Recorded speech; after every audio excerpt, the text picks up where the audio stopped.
Hello बच्चों, आज हम क्लास 8 के थर्ड चैप्टर चतुर्भुजों को समझने का लेक्चर 4 देखेंगे, जिसमें हम आप लोगों को बताएंगे बहुभुज क्या होता है, उत्तल, अवतल, सम या भी समबहुभुज क्या होते हैं विथ एग्जाम्पल के साथ। तो चलिए शुरू करते हैं। आई होप आप लोगों ने पिछला वीडियो जो कि चतुर्भुज के प्रकार के ऊपर था देख लिया होगा। चलिए शुरू करते हैं।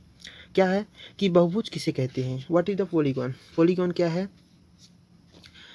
केवल रेखाखंडों से बना सरल बंद वक्र बहुभुज कहलाता है। क्या बोला? केवल रेखाखंडों से बना होना चाहिए और क्या होना चाहिए? बंद। रेखाखंडों से बना और बंद आकृत हो तो वह बहुभुज कहलाएगा। जैसे ये देखो, ये देखिए आप, रेखाखंड से बना है, 4 रेखाखंड है और बंद है। ये रेखाखंड से बना है, बंद है। ये रेखाखंड से बना है और ये रेखाखंड 1 2 3 4 5 रेखाखंडों के थ्रू बना है और क्या है? बंद है। तो हम इसे क्या बोलेंगे? बहुभुज। समझ में आ गया? चलिए दूसरा देखते क्या है। उत्तल बहुभुज। उत्तल बहुभुज क्या होता है? उत्तल बहुभुज क्या होता है? इसको बोलते हैं convex polygon. What is convex polygon? यदि बहुभुज के अभ्यंतर मतलब अंदर में किन्हीं दो बिंदुओं को मिलाने वाला रेखाखंड पूर्णतः बहुभुज के अंदर में स्थित होता है, उसे उत्तल बहुभुज कहते हैं। क्या बोल रहा है? बहुभुज के अभ्यंतर मतलब बहुभुज के अंदर। बहुभुज के अंदर किन्हीं दो बिंदुओं, अगर हम बहुभुज के अंदर दो बिंदुओं को लेते हैं और उनको क्या मिलाते हैं, मिलाने पर उनको मिलाते हैं, तो जो मिलाएंगे तो रेखाखंड बनेगा। वह रेखाखंड अगर बहुभुज के अंदर होगा तो क्या कहलाएगा? उत्तल बहुभुज। जैसे एग्जांपल के थ्रू समझते हैं।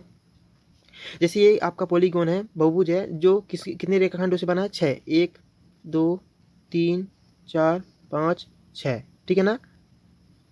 कितने? 6 नहीं, 8 वाली 8 रेखाखंडों से बना है। ठीक है ना? 3 ऊपर के, 3 ये हो गए और 3 ये हो गए, 6 ये। ठीक है?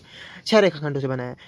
तो यहाँ पे हम कोई दो, इसके अंदर कहीं पे भी आप दो बिंदु ले लीजिए। जैसे हमने यहाँ पे ले लिया दो बिंदु, 2 पॉइंट, और इनको जब मिलाया ऐसे ऐसे करके, तो जो ये रेखाखंड है, ये रेखाखंड इसके अंदर ही है ना। जब अंदर है तो उत्तल बहुभुज। जैसे यहाँ पे देखिए, मैंने इसके अंदर कहीं पे भी दो, आप कहीं पे ले सकते हैं, मैंने यहाँ पे लिया दो बिंदु लिया, उनको मिलाया, तो ये जो रेखाखंड बना ये इस बहुभुज के अंदर है। जब बहुभुज के अंदर है तो कैसा हुआ?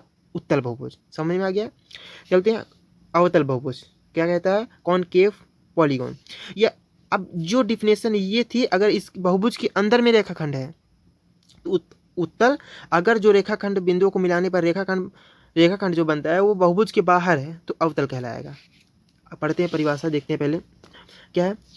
यदि बहुभुज के अभ्यंतर में किन्हीं दो बिंदुओं को मिलाने वाला रेखाखंड पूर्णतः बहुभुज के अंदर में स्थित ना हो। मैंने आप लोगों को बोर्ड में याद लिखने के लिए, याद के दृष्टि से भी अच्छे से लिखा है। आप सिर्फ एक ही परिभाषा याद करिए। उत्तल में क्या हो? स्थित हो, उसके अंदर स्थित हो। अवतल में क्या हो? जो रेखाखंड बनेगा उसके अंदर स्थित ना हो।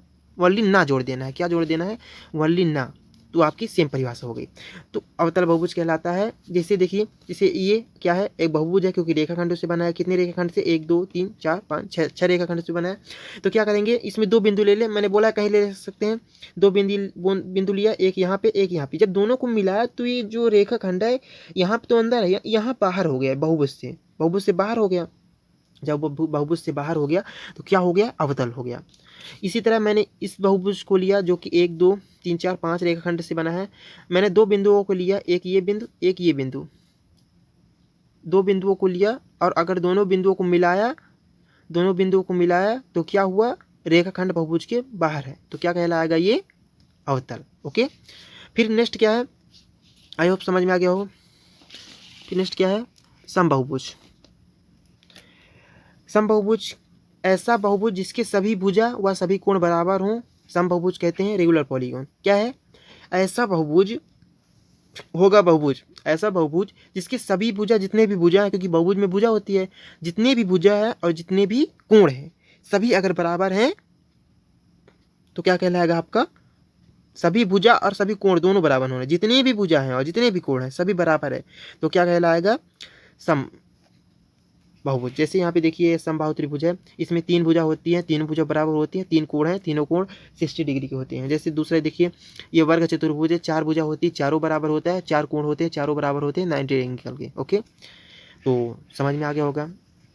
फिर उसी तरह क्या होता है कि विषम बहुभुज की क्या है? उसी तरह एकदम उल्टा। किसकी उल्टा? समबाहुभुज का। जिस तरह उत्तल अवतल एक दूसरे के विपरीत हैं, उसी तरह समबाहुभुज और विषम बहुभुज की परिभाषा एकदम एक दूसरे के विपरीत है, थोड़ा सा चेंज है। क्या है? ऐसा बहुभुज जिसके सभी भुजा व सभी कोण बराबर ना हो। वनली क्या ऐड कर देना? ना। जिस तरह अवतल उत्तल में ना ऐड किए थे उस तरह थोड़ा सा चेंज, एक अक्षर का चेंज। उसी तरह सम और बहुभुज में एक अक्षर का चेंज ना कर दें तो डिफिनेशन भी क्लियर हो गया। क्या हुआ? सभी भुजा व सभी कोण बराबर ना हो तो विषम बहुभुज कहते हैं। जैसे यहाँ पे देखिए तीन, ये क्या है? समकोण त्रिभुज है, तीन भुजा है, तीनों भुजा अलग अलग माप की है, कोण भी बराबर नहीं, एक 90 का है, एक दोनों न्यून कोण के हैं। यहाँ पे भी देखिए भुजा बराबर नहीं है चारों, दो बराबर है, दो नहीं है। कोण तो बराबर है लेकिन भुजा बराबर नहीं है। बट प्रोवाइडेड शर्त क्या होनी चाहिए? सभी भुजा व सभी कोण बराबर हो तभी आपका समबहुभुज होगा, और अन्यथा विषम बहुभुज हो जाएगा। आई होप आप लोगों को हमारा वीडियो पसंद आया हो। अगर आया हो तो हमारे चैनल को सब्सक्राइब करिए, वीडियो को लाइक करिए, शेयर कीजिए। और इस जो मैंने अभी पढ़ाया हो, अगर इसकी नोट्स चाहिए हो तो मैं अपने टेलीग्राम में सेंड कर दूंगा, जिसकी लिंक डिस्क्रिप्शन बॉक्स में दी हुई है। ठीक है, ओके, थैंक्स।